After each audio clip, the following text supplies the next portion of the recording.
hour long, we're meeting people who have saw the opportunity knock and they burst through that door. They weren't afraid to take their chance, shoot their shot, live their dream. And our next guest, internationally acclaimed podcaster Tim Ross. More than 2 decades ago, the then 20-year-old says he was feeling lost in life when he took a leap of faith, literally co-founding the famed Embassy Church in Irving, Texas, where his teachings have reached millions of people around the globe. From the pulpit to his hit podcast, it's called The Basement with Tim Ross. Tim is redefining, or as he says, upsetting what it means to be a Christian in the modern age, a message he brings to life in his inspiring new book. It's called Welcome to the Basement. Tam fam, please welcome Tim Ross to our house. Come on out, Tim. Oh my God, you're so amazing.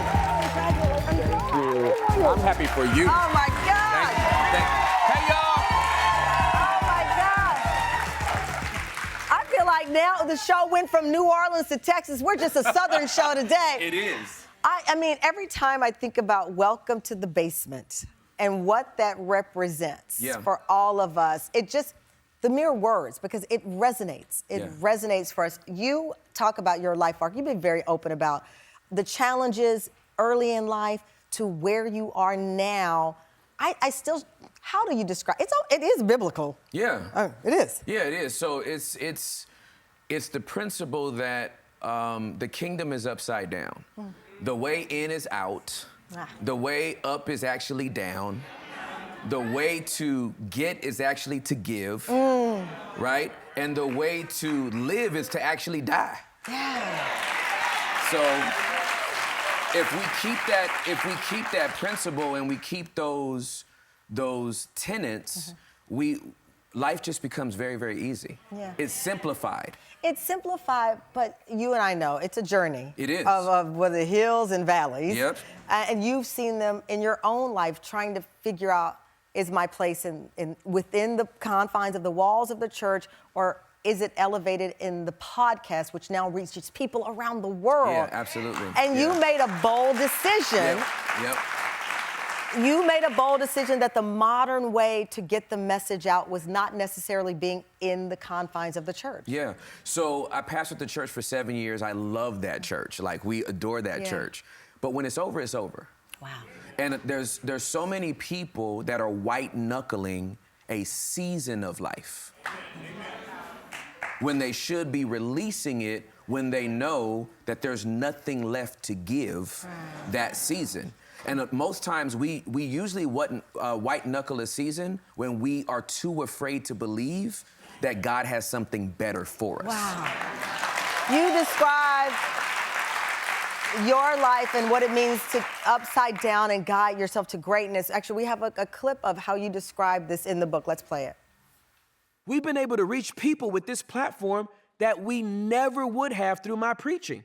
Agnostics, atheists, deconstructionists, people in the LGBTQIA+ community, people in the adult film industry, basketball players, football players, models, actors, actresses, directors, producers, musicians, you name it. Yeah, that's you talking about the podcast and the reach. Yeah. And I like that clip because it talks about what you're describing is the range. We found, because you know I'm a journalist, there was a Gallup poll out that says U.S. church memberships fell below 50% for the first time ever. And you feel the decline is in part because of the demands that churches put on followers. Yeah, the thing that I always try to tell all of my peers that are pastors is, if we were just as honest as the Bible that we read, everything would be okay. The thing is, I'm solely squarely Generation X. I was born in 1975. Okay, so we are the ones that put reality TV on the map. Yeah. Okay, Pedro and Puck in Real World 1, that was us. That was on our watch, right? And so what happens is we live in a world now where people are vulnerable and transparent about all shades of their life. But a lot of times we go into church and it's still scripted. Right.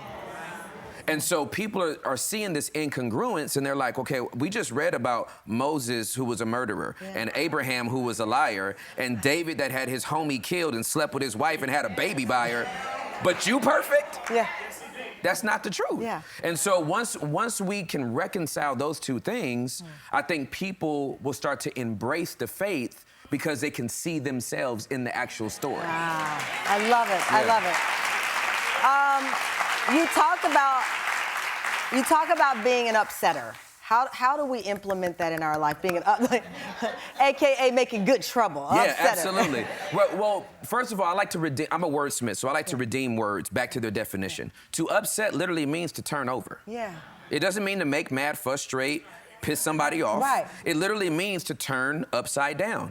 And so, in my life, the Bible is the most upsetting book that's ever been written. Right. Jesus lived the most upsetting life that's ever been lived. And on January 14th of '96, my life was turned upside down. And now I spend the rest of my life upsetting others. Oh my God, beautifully put. Welcome to the basement.